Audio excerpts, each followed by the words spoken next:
या तबाही। तेहरान के पास दो ही ऑप्शंस हैं। सदर ट्रंप ने मीडिया से गुफ्तगू में कहा कि ईरान मुआहिदा करना चाहता है। टेलीफोनिक गुफ्तगू भी हुई मगर मैं खुश नहीं हूँ। सदर ट्रंप का ईरानी फ़ज़ाइया और बहरिया को तबाह करने का दावा। बोले ईरानी क़यादत 3 से 4 हिस्सों में तकसीम हो चुकी। ईरान को पता ही नहीं कि लीडर कौन है। So they want to make a deal, but I'm not satisfied with it. So we'll see what happens. Right now we have negotiations going on. They're not getting there. They are very disjointed. They're extremely disjointed. They're not able to get along with each other as leaders. They don't know who the leader is. Very argumentative with each other. They come back. One says one thing, one says another. They're very confused. Obviously, their country has been frankly decimated. Their Navy is gone. Their Air Force is gone. Many of their soldiers, unfortunately, are gone. They've got to come up with the right deal. At this moment, I'm not satisfied with what they're doing. I mean, do we want to go and just blast the hell out of them and finish him forever, or do we want to try and make a deal? I mean, those are the options. On a human basis, I prefer not, but that's the option. खित्ते में अमन की उम्मीदें बरकरार। Backdoor diplomacy जारी है। Iran ने पाकिस्तान के जरिए अमरीका से मुज़ाकरात के लिए नई तजावीज़ भिजवा दी। ईरान के मुताबिक अमरीका से मुज़ाकरात में बाज़ाब्ता सालिस पाकिस्तान ही है।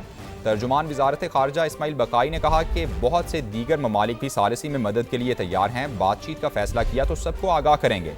डायलॉग में अव्वलीन तरजीह जंग का खात्मा और पायदार अमन का क़याम है। वॉल स्ट्रीट जर्नल ईरानी तजावीज़ की तफसीलात सामने ले आया। ईरान ने हमले रोकने की ज़मानत और मुहासरा ख़त्म करने के बदले आबनाए हुर्मुज़ खोलने की पेशकश की है, जबकि वॉल स्ट्रीट जर्नल ईरानी तजावीज़ भी सामने लाया है। जौहरी प्रोग्राम पर बातचीत बाद में, पहले पाबंदियों में नरमी चाहते हैं। ईरान ने यह भी कहा कि अमरीका नई पेशकश पर खुले जहन के साथ आए तो इसी हफ्ते मुज़ाकरात के लिए तैयार हैं।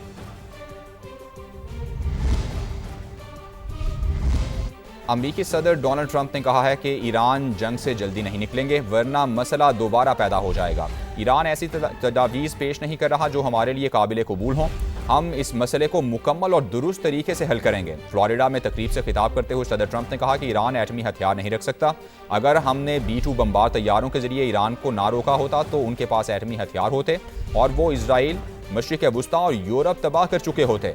अमरीकी सदर ने मजीद कहा कि ईरान के पास ना नेवी बची है ना एयरफोर्स। उनकी लीडरशिप भी ख़त्म कर दी। 159 जंगी जहाज़ समंदर बुर्द कर दिए। हमने ईरान के खिलाफ जुर्रतमंदाना फैसले किए। आबनाए हुर्मुज़ में तेल से भरे 400 टैंकर्स खड़े हैं। ये जहाज़ वहाँ से निकल आए तो तेल की कीमतें कम हो जाएंगी। सदर ट्रंप ने नेटो पर तनकीद करते हुए उसे कागजी शेर करार दे दिया।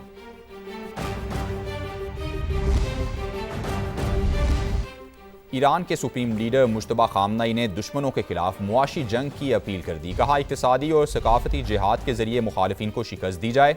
फौजी मैदान में तरक्की के बाद मुआशी महाज पर कामयाबी ज़रूरी है। अवाम मकामी तौर पर तैयार की गई अशिया को इस्तेमाल करें।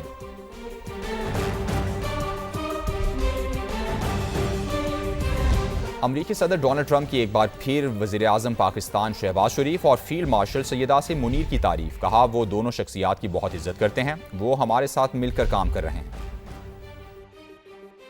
We have great respect for Pakistan and Islamabad and tremendous respect for the Prime Minister and the Field Marshal, and they're working with us. They continue to work with us, but the trip is a very long one, and we're doing everything in terms of negotiating right now, in terms of the negotiation telephonically. Iran के जवाबी हमलों के दौरान मशरिक़ वस्ता के 5 ममालिक में 16 अमरीकी तनसीबात तबाह हो गईं। अमरीकी नशरियाती इदारे CNN ने दावा किया है कि मशरिक़ वस्ता में बेशतर अमरीकी फ़ौजी मकामात को शदीद नुकसान पहुँचा है। कुछ अमरीकी फ़ौजी मकामात मुकम्मल तौर पर नाकाबिल इस्तेमाल हो गए हैं। तेहरान ने खित्ते में जदीद रेडार, मवासिलाती निज़ाम और तैयारों को निशाना बनाया। CNN के मुताबिक ईरानी हमलों में तबाह होने वाले अमरीकी असासे बहुत महंगे हैं और उन्हें तब्दील करना मुश्किल है।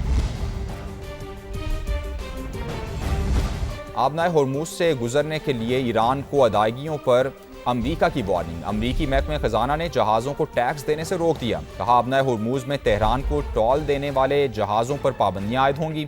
ईरानी रेड क्रेसेंट को अतिया देने वाले भी पाबंदियों की जद में आ सकते हैं।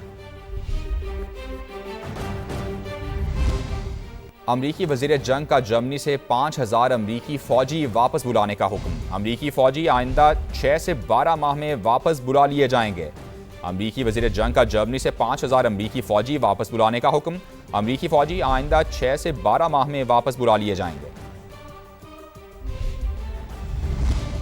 साबिक सेनेटर मुश्ताक अहमद को इसराइली फोर्सेज ने रिहा कर दिया। नायब वज़ीर आज़म इसहाक डार की तस्दीक। रिहाई के लिए यूनानी हुकाम की सहूलतकारी पर शुक्रिया अदा किया। एक्स पैगाम में नायब वज़ीर आज़म ने कहा कि मुश्ताक अहमद खान को इसराइली अफवाज ने गैर कानूनी तौर पर हिरासत में लिया हुआ था। मुश्ताक खान की इस्तंबुल वापसी और पाकिस्तान रवानगी पर तुर्क क़यादत के मशकूर हैं। वज़ारत ख़ारजा और एथेंस में पाकिस्तानी सिफारतखाने का बरवक्त रद्द-ए-अमल काबिल सताइश है। गज़ा के महसूर अवाम के लिए इमदाद में रुकावट डालना नाकाबिल कबूल है। पाकिस्तान फ़लस्तीनी भाइयों की गैर मुतज़लज़ल हिमायत जारी रखेगा। बरतानवी हुकूमत ने दहशतगर्दी के खतरे का लेवल खतरनाक सतह पर कर दिया है। स्टेट डिपार्टमेंट के मुताबिक बरतानिया में दहशतगर्दी का शदीद खतरा है। स्टेट डिपार्टमेंट की जानिब से यह कहा गया है कि बरतानिया में दहशतगर्दी का शदीद खतरा है। बरतानवी हुकूमत ने दहशतगर्दी के खतरे का लेवल खतरनाक सतह पर कर दिया है।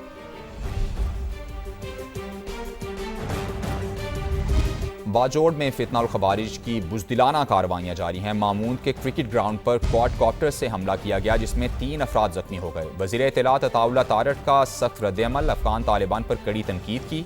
बोले शहरी आबादी को निशाना बनाना बुज़दिलाना फेल और नाकाबिल कबूल है। सिक्योरिटी फोर्सेस के हाथों शिकस्त के बाद शहरी आबादी को निशाना बनाना इस बात का सबूत है कि खवारिज में बराह रास्त मुकाबले का हौसला नहीं। अता तारट ने अफगान तालिबान के नुमाइंदों की जानिब से पाकिस्तान पर लगाए गए इल्ज़ामात को बेबुनियाद करार दिया। वाज़ेह कर दिया कि पाकिस्तान सिर्फ दहशतगर्दों के ठिकानों को निशाना बनाता है। हर कार्रवाई के बाद मालूमात शफाफ अंदाज में आवाम के साथ शेयर की जाती हैं।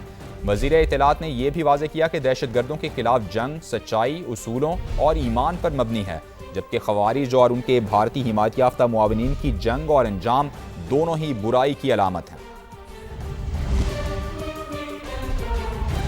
कराची में खातून एसपी के बेटे का कानून से खिलवाड़। डिफेंस में कार सवार नौजवान की पुलिस एहलकार से बदतमीजी। वीडियो मंजरेआम पर आ गई।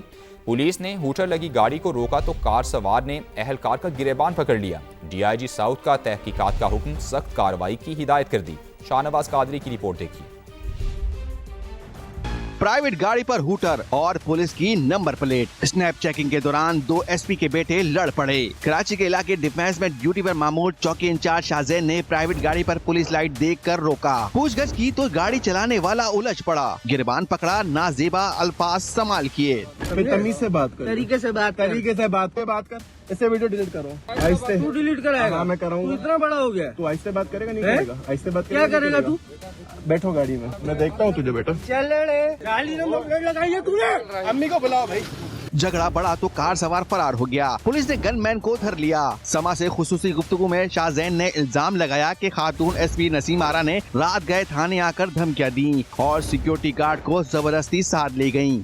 हम एक गनमैन उनका लेके आए थाने अभी लेके ही आ रहे थे। थाने के गेट से मैडम अपने 10 गनमैनों के साथ आ गई। उन्होंने यरगमाल बना लिया थाने को और अपना गनमैन वापस लेके और धमकियां दोष देती हुई वापस चली गई। नौजवान की शनाख्त खुबैब अली अनवर के नाम से हुई। वालिद ने बताया कि बेटे ने खुद गिरफ्तारी दी थी। हमें थ्रेट है, इसलिए गार्ड के साथ निकलते हैं। उस पर कैसे आपने FIR काट दी झूठी? उसने क्या किया बेचारे ने? आप ले लें मुझसे वीडियो कि उसके साथ जाती हो, किसी के साथ भी आप गिरफ्तार पकड़ के पुलिस वाले को, ये थोड़ी हक के गालियां दे जाती हैं, फिर कोई भी कुछ कह सकता है। वीडियोस वायरल होने के बाद डीआईजी साउथ ने नोटिस लेकर सख्त कार्रवाई का हुक्म दिया। पुलिस ने मुलजिम को गिरफ्तार करके गाड़ी जब्त और वाक़े का मुकदमा दर्ज कर लिया। कैमरामैन आतिफ कुरैशी के साथ शाहनवाज अली कादरी, समा, कराची। अम्मी को बुलाओ भाई।